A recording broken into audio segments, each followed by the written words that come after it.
Bonjour, on va reprendre du coup maintenant avec une table ronde. Je suis donc Lila Ricci, analyste, content analyst pour le Hub Institute.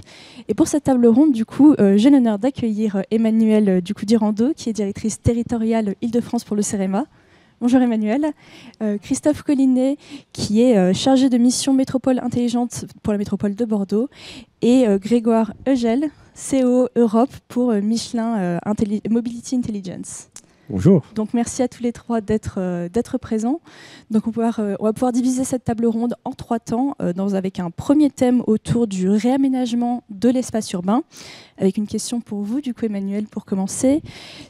Donc le CEREMA, une institution qu'on ne présente plus maintenant, qui accompagne les collectivités dans la transition durable, notamment sur les enjeux de mobilité. Est-ce que vous avez, Emmanuel, des exemples concrets d'initiatives à nous partager, des exemples d'initiatives pour réduire, pour favoriser la sécurité des piétons, cyclistes et personnes à mobilité réduite? Oui, tout à fait. Nous travaillons effectivement avec de très nombreuses collectivités sur l'ensemble du territoire métropolitain. Et il y a plusieurs types d'actions qui concourent à la sécurité des déplacements. Évidemment, déjà, limiter le trafic motorisé en centre urbain dense, cela va de soi. Modérer les vitesses.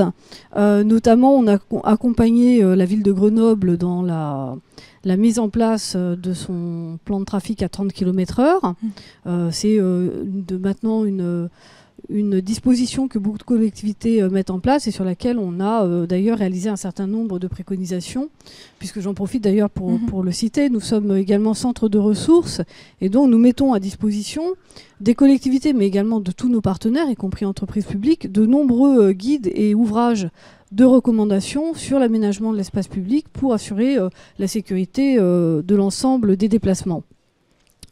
La continuité des itinéraires est un autre gros sujet. On sait par exemple que les giratoires posent souvent une difficulté. On a accompagné le département de Val-de-Marne dans l'expérimentation du premier giratoire à îlot intra-annulaire à Créteil, qui est le carrefour Pompadour, qui est un célèbre carrefour parce qu'il est très très important, justement pour arriver à favoriser le franchissement de ce giratoire par des cyclistes dans un environnement où il y a des pôles d'attractivité des déplacements, notamment des commerces.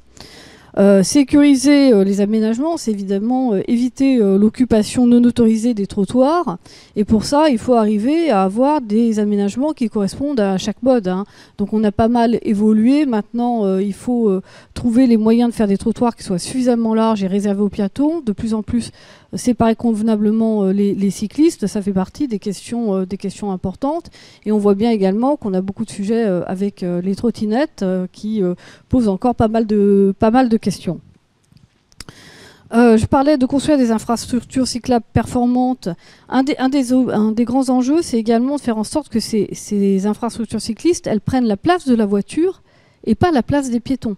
Donc on en discutait, on accompagne notamment la région Île-de-France dans la mise en place d'un réseau à l'échelle régionale de pistes cyclables intramétropolitaines qui permettent des déplacements de grandes distances sécurisés. Ça fait partie aussi des initiatives intéressantes, me semble-t-il, à citer. Et puis enfin, il faut penser au confort. Le confort, c'est des questions d'éclairage, de luminosité. On ne peut pas mettre partout l'éclairage public quand on est en pleine campagne. Il faut quand même avoir de la signalétique visible. C'est des questions également de revêtement de surface. C'est de prise en compte des changements de relief. Là aussi, il y a énormément d'évolutions, d'expérimentations qui sont menées. Et nous accompagnons les collectivités à les expérimenter avec les entreprises qui produisent ces innovations. Très bien. Et Christophe, du coup, nous avons la chance d'avoir le témoignage direct du coup d'un territoire. Si Christophe, est-ce que ces exemples vous en parlez? Si vous avez vous-même des exemples à nous partager sur, il me semble, la sécurité précisément sur le territoire des coteaux bordelais. Oui, tout à fait. J'interviens plus en tant qu'adjoint au maire et référent mobilité douce pour la communauté de communes des coteaux bordelais aujourd'hui. Par rapport à un plan vélo qu'on a, nous, voté il y a déjà 3 ans et qu'on est en train de mettre en place, et qui est un plan vélo de grande ampleur, un peu plus d'une centaine de kilomètres de pistes cyclables sur un territoire de 20 000 habitants, mais qui est en périphérie de Bordeaux Métropole.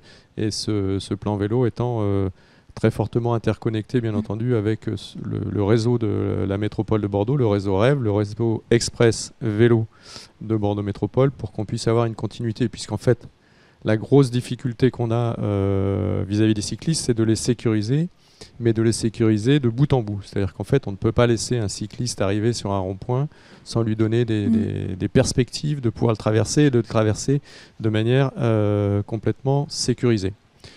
Donc voilà, on s'appuie énormément donc, sur les conseils du CEREMA, effectivement, qui nous indiquent toute la partie vraiment technique, c'est-à-dire on a parlé effectivement des largeurs de voirie, on a parlé des niveaux, des dénivelés qu'il faut éviter, tout ça en l'adossant à un réseau routier existant, où le vélo va effectivement, petit à petit, être en train de prendre un petit peu la place de la voiture, pour pouvoir décarboniser les mobilités qui sont un peu plus de 30% de notre empreinte carbone aujourd'hui, si je ne me trompe pas. Donc voilà, c'est un enjeu qui est très important pour nous. Merci Christophe. Et Grégoire, bien sûr, donc la solution de Michelin Mobility Intelligence repose sur ce triptyque identifier, prioriser, évaluer. Donc avant peut-être de nous expliquer un peu plus là-dessus, on peut revenir sur l'enjeu premier de Michelin Mobility Intelligence et son utilisation des données justement pour renforcer la sécurité routière. Oui, absolument. Peut-être un mot sur pourquoi Michelin est à cette table.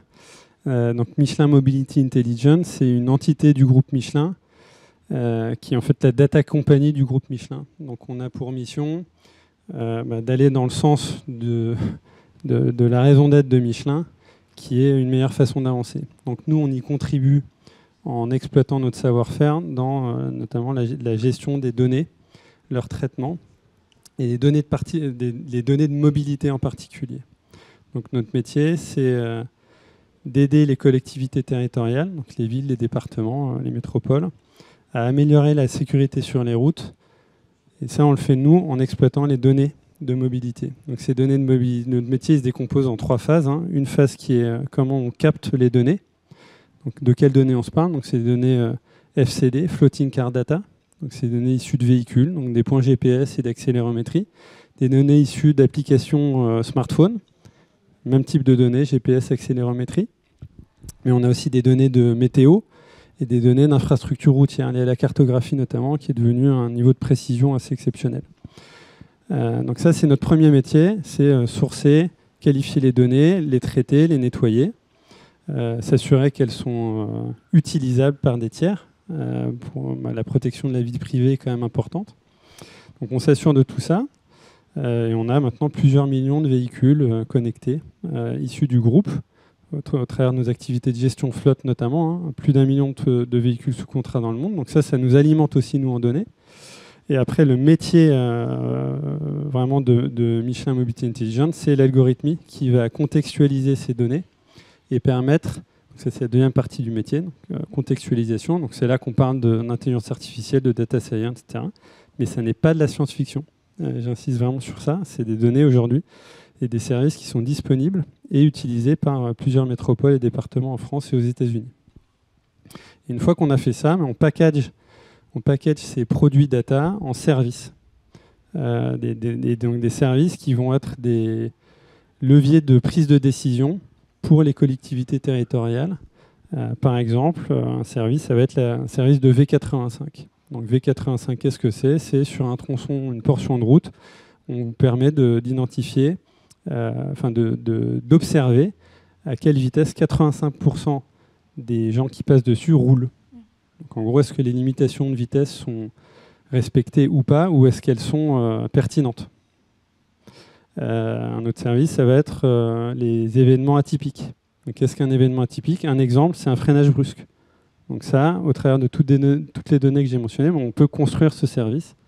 Et ce service, il est ensuite ingéré par nos clients, soit dans leur système de gestion de la voirie, soit au travers de partenaires type bureau d'études, qui utilisent ces données pour fournir une prestation plus globale à leurs clients.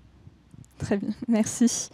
Et comme nous avons du coup avec cette réponse un peu, pas empiétée, mais fait une transition plus fluide sur la deuxième thématique, du coup, innovation et technologie pour la sécurité urbaine.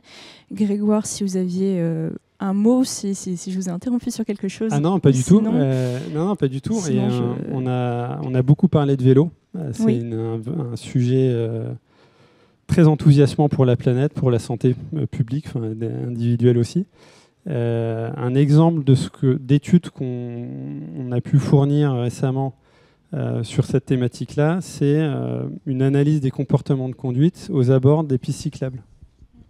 Donc en fonction de la typologie de la piste, est-ce qu'elle est plus ou moins sécurisée, de sa localisation, de déclivité, etc. Quels sont les comportements des véhicules qu'on observe. Et donc ça permet de donner un éclairage à nos partenaires et à nos clients sur quelle est on factualise en fait les comportements ou les intuitions, plus que les comportements, les intuitions que les collectivités, les gestionnaires d'infrastructures peuvent avoir. C'est-à-dire, les gens roulent trop vite, mais ils roulent trop vite de combien? Voilà, c'est un exemple. On observe beaucoup de freinage brusque. Combien de freinage brusque? Donc tout ça, on le factualise grâce à la donnée issue de la vraie vie, pour simplifier. Très bien, merci. Et Emmanuel, j'ai cette question pour vous, notamment sur la détection automatique des piétons et comment celle-ci peut être intégrée dans les aménagements urbains pour renforcer la sécurité. Je vais vous citer une expérimentation, un développement qu'on a réalisé à Metz il y a quelques temps, qui consiste en fait à adapter le temps de traversée des piétons au flux de personnes considérées. Donc c'est une boucle virtuelle au sol avec des capteurs qui permettent de déterminer combien de personnes dans une aire particulière sont prêtes à traverser, et fonction de ça, de donner un temps de passage, un temps de contrôle des feux plus ou moins long pour permettre ce flux. C'est un exemple. Alors maintenant, la détection automatique des piétons peut avoir quand même... Il faut être attentif au fait que les questions de sécurité des piétons se posent toujours un peu de la même manière, à savoir que plus on prend en charge la responsabilité de l'individu, plus on peut avoir tendance à lui enlever sa responsabilité de bien regarder là où il va. Et du coup, si jamais il y a une défaillance du système, ça peut présenter un certain nombre de risques.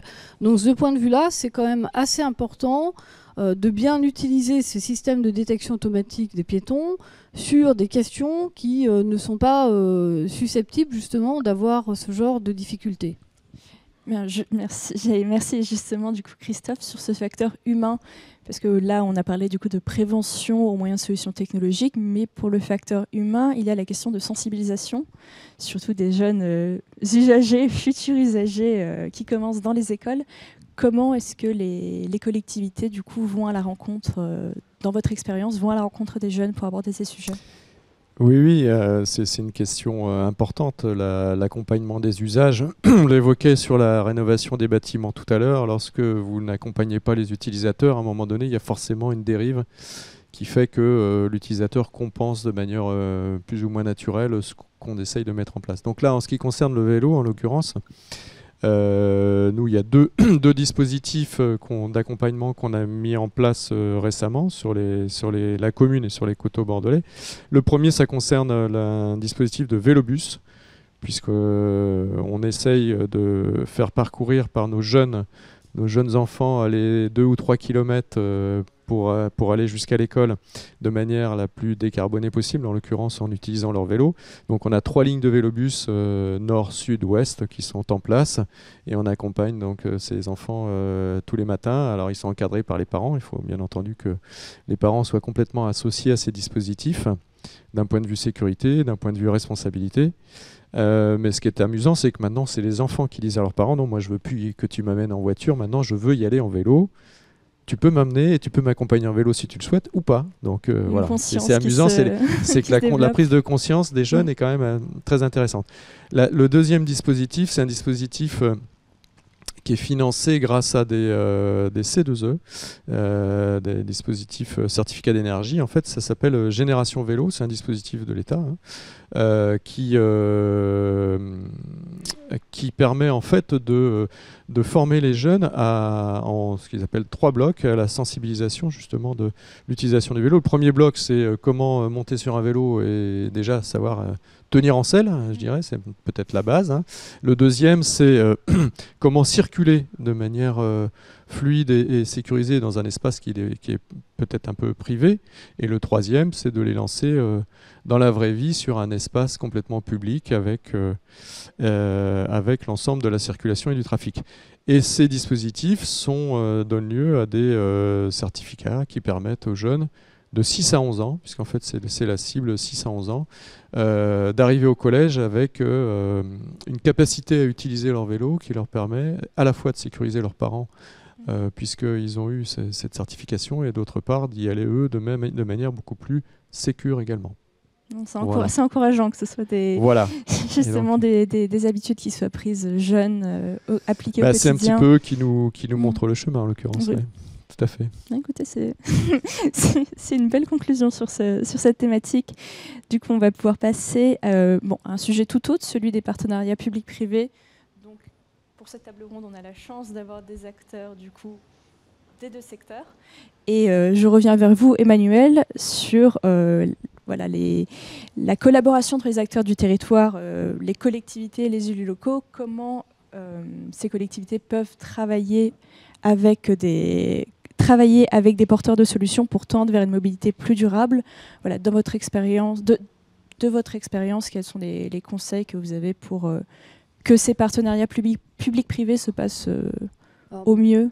On ne va pas en parler du point de vue du Code des marchés publics, parce que le partenariat public-privé renvoie à un dispositif bien spécifique, mais plus généralement, effectivement, des coopérations entre acteurs pour pouvoir développer des innovations et en vérifier la pertinence.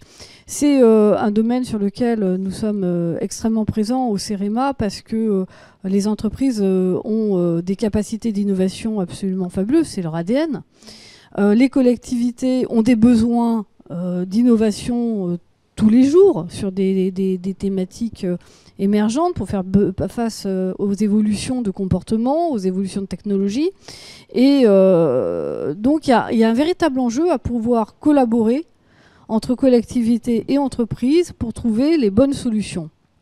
Cet enjeu suppose que d'une part, les collectivités puissent déterminer leurs besoins de telle sorte que l'entreprise le reçoive, le comprenne et développe des solutions appropriées, qu'on puisse ensuite vérifier sur le terrain que ces solutions apportent effectivement la réponse attendue, et ceci par des évaluations. Et nous, au CEREMA, on est très souvent interpellés par les collectivités pour les accompagner dans ces appels à projets innovants. Je vais citer par exemple l'exemple du département des Hauts-de-Seine qui a fait un appel à projets innovants sur le fameux boulevard circulaire de la Défense pour y tester des innovations. On les a aidés à faire leur cahier des charges, on les a aidés à sélectionner les lauréats, et on les a aussi accompagnés dans l'évaluation des solutions, parce que cette évaluation, elle est indispensable pour assurer la robustesse des solutions proposées. Et ceci nous est permis parce que nous sommes complètement neutres. Nous sommes un établissement public, État, collectivité. Nous n'avons d'intérêt avec personne. Et voilà, donc on est vraiment recherché par les collectivités pour jouer ce rôle de tiers de confiance et accompagner tant les entreprises que les collectivités dans cette innovation. Et nous-mêmes, d'ailleurs, nous travaillons avec des entreprises, avec des dispositifs, soit de recherche et développement, on fait des partenariats de R&D, et des fois, on demande aux collectivités si elles acceptent d'être territoires d'expérimentation, et on fait aussi de l'incubation via notre CEREMA Lab, qui est un incubateur de TPE. En effet. Et Christophe, encore une fois, du coup, je rebondis sur vous suite à la réponse d'Emmanuel, sur donc dans la métropole de Bordeaux, ou plutôt comme vous nous disiez que c'est plus votre sujet sur le coteau bordelais. Comment est-ce que vous avez pu observer, comment est-ce que vous observez ces collaborations publiques-privées, où est-ce que vous pouvez voir des points d'amélioration, ou comment est-ce que vous aimeriez voir évoluer ces collaborations dans les années à venir? Alors, sur ces partenariats, nous, on s'appuie énormément sur le CEREMA, puisqu'en fait, c'est notre support sur ces sujets-là. En ce qui concerne les partenariats en tant que tels, on a des partenariats avec, bien évidemment, avec le privé sur tout ce qui concerne les mobilités, mais plutôt dans le cadre de délégations de services publics. On a des marchés qui sont renouvelés tous les 5 ou 6 ans, par exemple, pour tout ce qui est mobilité, transport en commun, avec la DSP Keolis aujourd'hui. Et on a également des partenariats d'innovation avec des startups locales où on travaille du coup, mais plutôt dans le cadre de projets soit nationaux, soit européens. Je vais juste citer un exemple très récent, puisqu'en fait on a été retenu par la Banque des Territoires là, sur un projet qui permet de mettre en place des dispositifs de rénovation énergétique de bâtiments optimisés grâce à l'intelligence artificielle, où en fait on s'appuie sur une start-up locale Coquelicot qui nous met en place des modèles mathématiques et qui nous aide à installer et mettre en place les jumeaux numériques d'enveloppes thermiques de bâtiments qui vont nous permettre de faire ces simulations et donc du coup d'optimiser. Là on n'est plus dans la mobilité, mais on est sur des partenariats effectivement tout aussi, avec une vision aussi voilà, quelque chose d'encourageant. Et merci à tous les deux. J'avais peut-être une question, pas tant en conclusion qu'en ouverture. Je reviens vers vous, Grégoire, du coup, sur les données de mobilité qui, comme on l'a vu, peuvent nous aider sur les enjeux de sécurité routière. Mais qu'en est-il des enjeux de développement durable, si vous avez 2-3 mots à nous partager là-dessus? Oui, puis un petit mot aussi sur le public-privé. Nous, comme on le vit aussi, on l'a dit, la multimodalité, c'est une révolution qui est en marche et qui est là pour durer, heureusement. Donc on a beaucoup parlé du vélo, mais les trottinettes, etc. Et ces sujets nous qu'on porte sur les données de mobilité, ce qu'on peut en faire pour aider justement les gestionnaires d'infrastructures à améliorer la sécurité, mais aussi travailler l'aspect environnemental de la mobilité. C'est une révolution, c'est des nouveaux outils et qu'on a parfois... nos clients sont très fragmentés puisqu'on parle des départements, des métropoles, etc. Et il y a très très peu d'acteurs centraux comme le CEREMA qui peuvent faire office de tiers de confiance vis-à-vis des collectivités territoriales qui disent de toute façon le CEREMA n'a aucun intérêt à pousser plus l'un que l'autre. Et donc qui font autorité et qui ont des compétences métiers que nous on vient chercher aussi.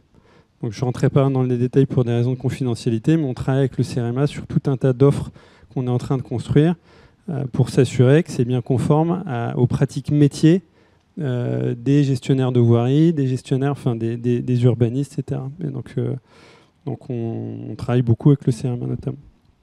Maintenant, les données de mobilité, oui, c'est une révolution dans le sens où ça amène un éclairage supérieur aux gens qui gèrent les villes aujourd'hui.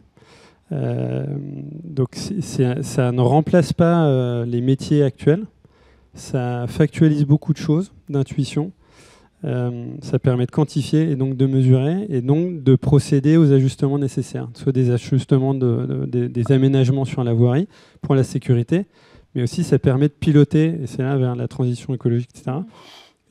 Par exemple, les flux de véhicules. À partir du moment où je sais... par exemple, nous, on gère des flottes de véhicules professionnels. Donc, on sait si le véhicule est un poids lourd ou une Clio 2 places ou un Kangoo de livraison. Donc, on peut aider une ville à établir son plan de positionnement des places de livraison, par exemple. Dans le contexte de la mise en place des ZFE, c'est clé. Savoir où sont les véhicules de livraison. Est-ce qu'ils se garent vraiment sur les places de livraison ou pas? Est-ce qu'ils se garent en double fil parce qu'ils n'ont pas d'autres endroits pour livrer? Voilà, je reviens juste très brièvement sur la sécurité. Les usagers vulnérables, donc les cyclistes, mais aussi les piétons. Donc on a mené tout un tas d'études, notamment pour Grenoble, sur les grands boulevards, où on a identifié les zones dangereuses. Enfin, on a un score de dangerosité par rue, en fonction de est-ce que c'est un piéton, un cycliste ou une voiture. Voilà. Et donc, il y a la multimodalité douce, mais il y a aussi la multimodalité douce avec des voitures et potentiellement des tramways. Oui. Donc tout ça, en fait, la data, elle permet aujourd'hui, elle existe et elle permet d'être... donc on a toutes les pièces du puzzle et on peut les assembler pour faire ressortir un éclairage en fonction des besoins du client. Et donc voilà. On en revient du coup à cette première thématique d'aménagement de l'espace urbain. Absolument. Bah écoutez, comme je le disais tout à l'heure, c'est vraiment une chance pour cette table ronde d'avoir eu les témoignages d'acteurs des secteurs publics, privés, des institutions. Donc je vous remercie à tous les trois comme on arrive à la fin de cette table ronde. Merci pour vos enseignements, vos retours et votre temps. C'était un plaisir. Merci à vous. Merci de nous avoir permis de nous exprimer là-dessus, effectivement. Et je sais que les discussions entre vous trois avaient commencé avant, donc je pense qu'elles vont se continuer après. Beaucoup de choses à se dire. Merci encore. Merci beaucoup. Merci.